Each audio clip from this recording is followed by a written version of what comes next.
tau taimi toi tamini te ua nima ki he nima kage. Ko ta programa hako foke ni Tali Paea I he whiawhini pea oku kau mai foki tali lei ai a whaiwhekau a saula whiwhita ke he polokalama pea pehe kalamini atu pou ana se in latu pea pehe ka toki lupe ta ufa ki hono whakahoko atu koia e polokalama a Tali Paea I he whiawhini whaiwhekau ka foke atu kia te koe ke whakahoko mai polokalama malo apito. Malo David, pea kōkore ke uhufangatu I he lotu mo e whakatap na e kamata aki e ngā ue a whare whakamawhola lea pia mai na I he whiawhini. Ka e ata mō koe whangmaari e koe ni ke u whakahoko atu a e tau polokalama Tali Paea. O kou whiawhialahi, au pit. He malu hao ko whai he o toa mafi ki he tau mo ui whawhisi a kau. Ke talitali lei ki mou tolu. Ai whanau me whangamokopuna hou eiki. Kau takilotu. Ma tua tau whanau. Mo e kāinga tonga ko toa pe. O mou mea mai me apina ki he tau polokalama.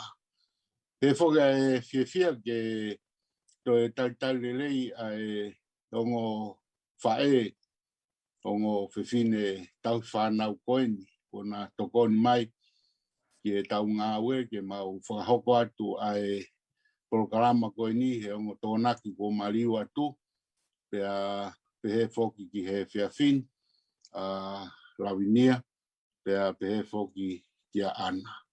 Ongo whiwhine maro mua homo loto lelei amo to e lawa mai ke he whiawhini hoko atu e tau palelea mo e tau whakalanga tala noa I he kaweinga te tau ai pe ko tau whanonga mai pea moia I he ngahi wike ko mariu atu ko e tau whanau.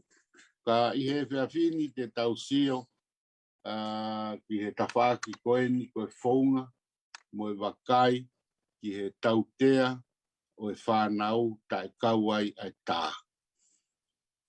Ko e teki ke tau hoko atu ki he ngā ue o e whiawhini ko whiawhia whoke puke whangmaari e koe ni ke whawhairoa ki atu ai taha o e tau whanau o ku mau whakakaunga tāmaki I Tali Paea I hono whai o ngā ue koe ni toki lupe tāuwhi ko e whiwhine ni o e whaifkau sai kolone Pea mo wheleunga tāuwhi. Ko nā whakakaunga tāmaki he ngā ue whawhaifkau assessment o tisa o Nusila. Pea ko tui pe o ku mo whanonga lelei mai me keri. Pea me iha omo potu ngā ue. Ko toku pe whoki o ku ngā ue ko e social work. I he whanau I ki I he waha o e tau nima ki he tahatolu. I he apiako o primary I pēmiua. Ko ia lupe o ko u whiawhialahi au pito I he whiawhi koe ni o whainga maari I ke lawa mai ke tau kauwhataha I hono tālanga. Pea moe a lea I he kaweinga koe ni. Pea hangepe koe ia ku ke mea I o ku mea mai hou eiki pea pehe ki he kāinga tonga. Tau amanak pe hoko e ngā ue ku tau whai I he whiawhi koe ni ke tokoni atu I he tauhi o e whanau I he community tonga.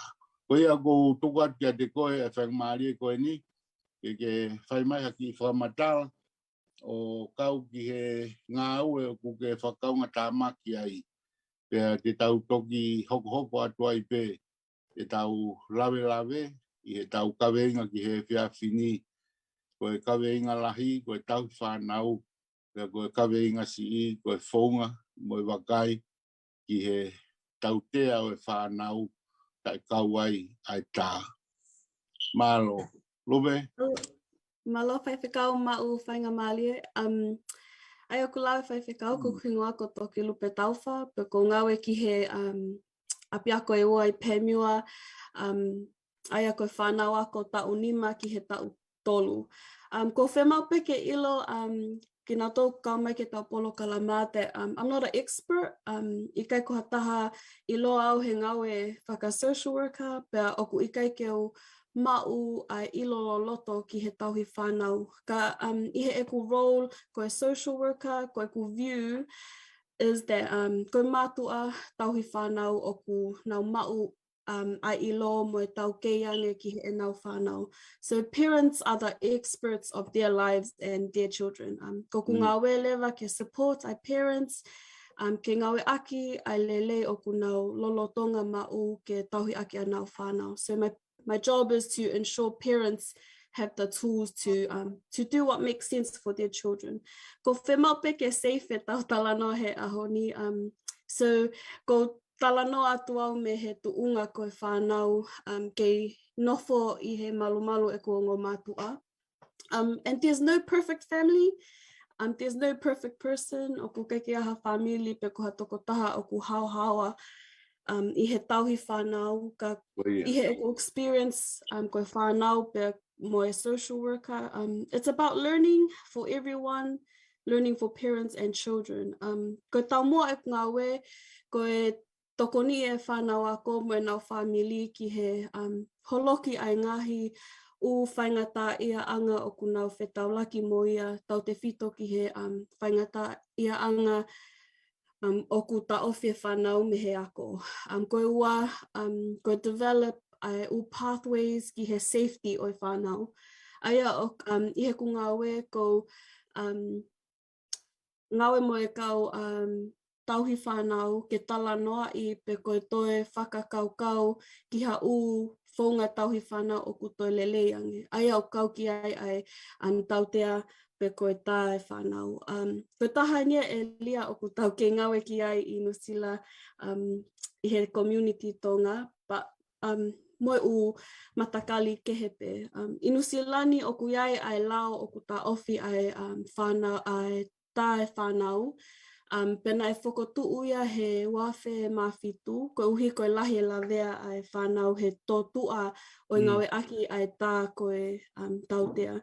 Ka koe tō moa ai lau koe ni ke push e mātu a ke kumi hato e whaunga o ku lelei mo saiange ki he I he tauhi whanau tau te whito ki he tautea. I he elia o e ako, sorry, I'm almost finished. Ku mausio o ku wesia ai ako e whanau he taimi ko ngawe aki ai tā. So in school, we see children who are not in the space of learning. They struggle with behavior and confidence.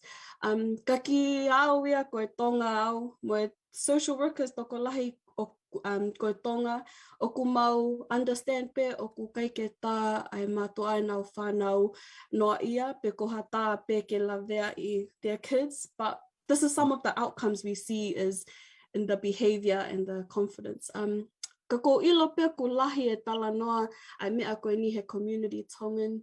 I he Tongan community ka ko I feel pe o ku kei aonga pe ke tau tala noa I mo te ke tau community ke toile leange because I know we can do it. I know that we can do better as a community and as parents. So yeah, one of the things I like to know as a social worker, me he u parents koe experts koe hange ko whai whekau mo veisinia mo nia mo ana.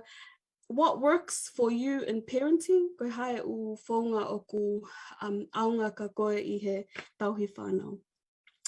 Sorry, I think that's important questions because o ku allow ia e tau community ke feel safe and connected ke toi try different things. So yeah, that's my question. Yeah, alo lupe. E be ta tuku ke ongo pefine expert wanu tau. I'm not expert too. But thank you, Lope. Koko experience ko ni koe he tupake ki whanau, you know, tala noa pe ki au pe mo like mo loto whale. Ko e tupa e koe ku tamaiki na e hakwani, na e ki foi discipline, na o whai ka nau tolu, na e keke utai. Te hanga o aike nau hanga ki he, time out. Koe time out, ko nau alu keke ngō fua ke nau te sio ka wheitu, koe tangutu pe o sio pe ke holisi. And I'll usually give them 10 minutes, sometime up to 20 minutes. Tēnā wopatan, so every time tēnā wo ngā taai, te utalangi ka nau tolu. Te mo alo sio ki he, do you guys want to go time out? Like I used to say, do you guys want to go sio ke holisi? And tako taim ko ai ange kia nau tolu ai mea ko ia, he keke lewa ke nau te o ngā tā, he keke nau te puna holo, he keke nau te. So that's one thing na o ngā ue aki, I he nau tupu hake. Nei ka mata pe me he kutahine lahi, o ta ua he tainimi, o au ke ku sisi taha ku tau wha. But I feel koe kau ia he ki foi discipline he nau tupu hake, na it worked for me. Nei ngā ue ki a te au, ai koe time out. Koe ia pe mai. Ia, malo an. Malo.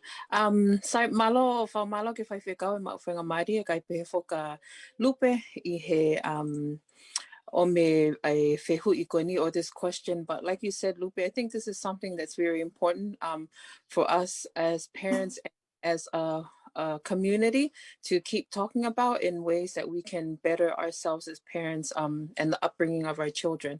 Now for me, when my kids were younger, I was kind of opposite to Anna. I used to smack my kids. Kawawia he fa'e na uta e ku whanau. From just any little thing to big things, I would smack them, which was really funny because my upbringing, my father never hit me, my mom never hit us. It was only, excuse me, if it was necessary. But for me, I hit my children. I think I stopped hitting them when they got to sort of like junior high or intermediate. I found that, and Lupe mentioned it earlier, when they go to school, they're in that headspace like nauloto mamahi, they feel like they don't want to learn, or if they feel like if they do anything wrong, then they're going to get hit or, they will get punished. So, and like it's been mentioned before, like the Fai Fukau has mentioned, we as parents have to change. So I said to myself, okay, how can I discipline them without hitting them? And so one of the things that I used was rewarding them. So if they did something good, if they listened to me, I'd buy them a lolly, or I treat this that they normally don't have. And yeah, so for me, it was rewarding, rewarding the children with just treats or, maybe McDonald's. And another one that I also used was as they got older was, taking away their devices. If you don't listen to me, or if you do something bad, I'm going to take your phone away, or if it's your laptop or your iPad, or not allowing them to go out with their friends, So these are two methods that I found. It wasn't easy at first, but the more you are consistent with it, the easier it got for me. Or yeah, like I said, for me, that's what I found sort of worked without having to physically touch them. Ia. Sai pe lupe kau ki huat pe o tāna ki at pe ki tau pōtala noa. Koe, o hange pe koe whiwaiwai ko ni ulai pe whoke ngai whou ngā ia ki mua. Koe tā ia, koe mea ia ki e whakamui taha pēr koe ne sai taha ke o ai whai. Ka koe utui koe mea koe ni kuke ranga i ke tau pōtala noa ki ai. Ai ngahi whounga koe ke whai kai kaua I e tā. Koe taha e whounga ma ngā ue aka mwisinia tau lahi tau e ma whanau kono toko e ngahi monu ia. Ia mohono toko e ngahi whainga maari e koe tau pia mue toko taha koe kune mau e matoto ni.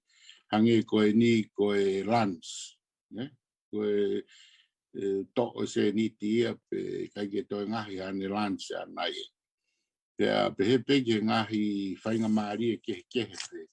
pau na ai ke kumi ano ki wala fo na ai ke alo ewa ki ha feitu ka te gai ke hoko ngā hime ai a ko ia ku ulahi e neongo ngā tā mo mea pea o ku whao ewa e maua ia e whainga maari e ko ia pea ku tō ai ki hona ulo tō ai whakakaukau mahu inga ki e nau tokanga ki he tarango fua pea mo ngahi mea ke pe ku tau fie mau e mau tolu koe ni mātoa ku hui ka pau kei kai e to e uwhainga maari e koe taha foki e lupe pea mo ana mo la unia ku whangau e ake mau e ku tōlai foki ma whanau e whakamau anga whakawhamiri pe ia au mau ma uloto whare koe ngahi keisi koe ku lala kai ke he ke pe whakaloto whare pe ku mau hopo mau tō pea ko au pe o whakamau tau kapo pe nau whae pe koe whahinga koe na e ofi he palema koe na e hoko u nau whai whakamooni mo e mea pa ko whatonga e au ia o ku iai pe e ne ngā au e pa koe ne tokoni pe ko wako e mea koe niki hono teu i ki nau tolu ki he kaha u ke nau ilo koe whai kovi e tau tea koe whai lelei e whakapare Eke, koe tānaki atu pe. Rupe? Yeah, thank you, Anna, Mia, and Saula. That's ko kia, I think he ko messaging he ahoni or placing it now in the middle of their, you know, discipline. He mo all examples go see ki ai oku lava oku ai opportunities get build I understanding o whanau he like Anna was saying of the timeout go space ya ke nofo e te leka o toi whakakaukau ange ki he nau actions you give them the space to think and reflect and like Nia was saying the positive reinforcement allows the young person to see here is an action I do that equals a positive and a negative that equals a negative. And I think that those are the opportunities. And when Saula said the idea of giving them the space and everyone has a role in the family to see how that person reacted, what was the action, and now what's the results. It's all of those are examples o taimi koe o ku tau alawa e whanau ke center of the outcome, the center of the approach. When young people are given the chance to be the center, to have their voice valued, to have their voice cared for, lahiange opportunities ke positive outcome. And I'm speaking because as a child, I think that's the way I learned the best was when I was given a chance to say what I was feeling inside, whether I was wrong or not, the ears that were listening to me made me feel comfortable to reflect and think about, because I'm still doing that now. I'm not talking about the past. That's go awia he ki he ahoni he ko ke nofo mo kuongo matua. Ko taimi koe oku o mai ai e ku opportunity ke voice e ku whakakaukau me ku loto o ko chances ko lahiangea e ku learn me he ku mistakes. And so I think I he tautala noa whe mau ke toi o mai ai approaches kehe me he community ke tau whanongo ki ai ke tau try different things, you know, o ku safe be I he malu e tau api ke try different approaches go o ku ngawe opposite to da and physical da. So yeah, you guys are the experts, so yeah. Malo lupe o tak ele tau po tara no e tupe mo ke mau ki taki minite tahat koe mea whokenia whaingata tau whanonga pa moia I ahon ai maaki whakaauka koe ni tō ke whunga e whonua pea ku la whoki pea mon pe ia pa koe mea pe ton ke whai ale rea whakawhonua ia pea moe ngahi ale rea ke ange koe tau te whito ki he huhu malu I Ka koe me ape foken ko fia ai ke o te tauanga o whamalohi pe kai haasia ha si totonu ani ku nau loto ke nau huhu pe ko hani ko ke nau loto ke nau huhu. Kai tuku pe ke whai pe po tala noa hange pe koe tau nofo mo tau whanau. Kai ke tau whawhenga he taimitaha ke mau e ngahi mo o ni mo ngahi mea totonu whakawawe wawe. Ka koe si pinga pe ke whilawe i mo toa tau mako ni ku hange pe koe ke lawe i ma whanau foki o mari toko tolu alahi. Pea koe toko hiwa mau kei nofo i aping. Pea koe toko hiwa ko ia ko whanonga mai he po tala noa pe pea mo nau tolu e koe konga la. Pa ke nau loto ke nau hu. He ngahi uhinga le lei ke kai whai pe whanonga mai. Gau mai koe ke aho ni. O toi pe toko ua. Ie gau leka koe ni iki ange. Tau of ki tau ofu. Pake.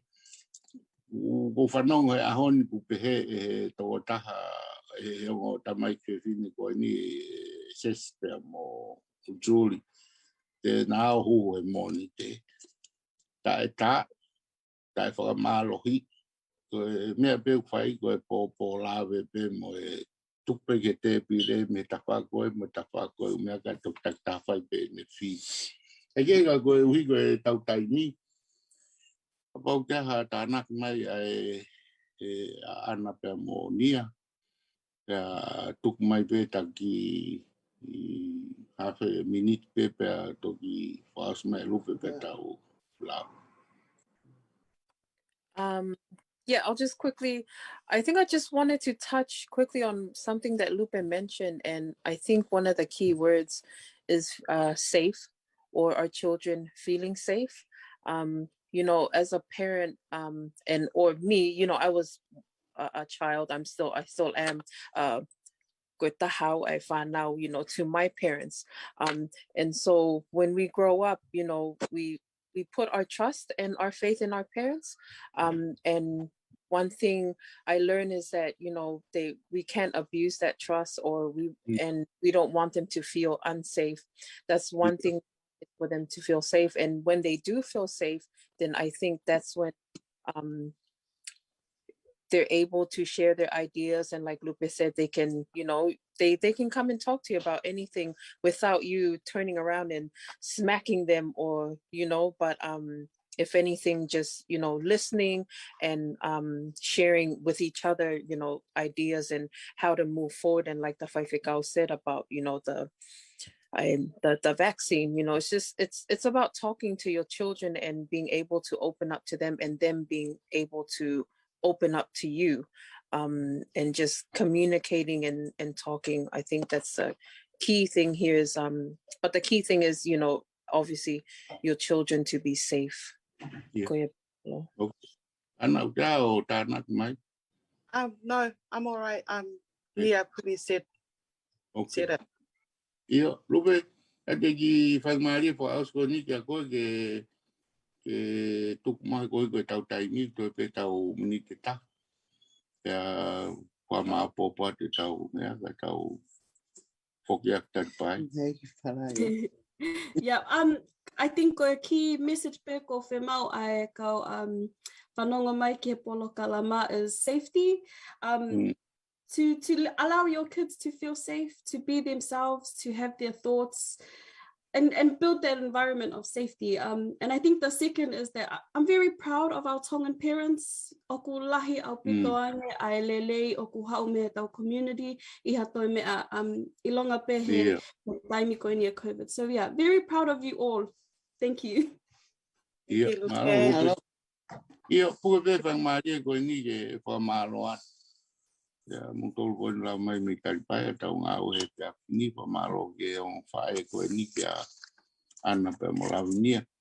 Ia, pe whoki kia weisinia tau kau whataha pia whini ma tau tuat pe pia mehen me tau te pire. Pia rupe ku whiawhia lahi whamalo lahi tau pito kia te koe.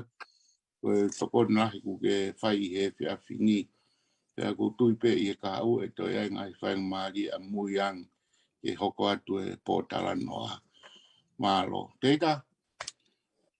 Io ko whamalo atu whaiwhekau, whamalo atu kia te koe pia pehe whoki ki he kau nanga koni una whakahoko porokama ka lavnia pia pehe ka ana seindi pia mo toklupe pia whawhiawhia koe asmae hoa he porokama e whiawhini vesnia malo apito a si poupou ki he whaiwhekau pia pehe ki he whanau koia ko whawhawhongai pe porokama e whamalo ka ki motor tau tok whilongaki i he wike ka hau malo apito.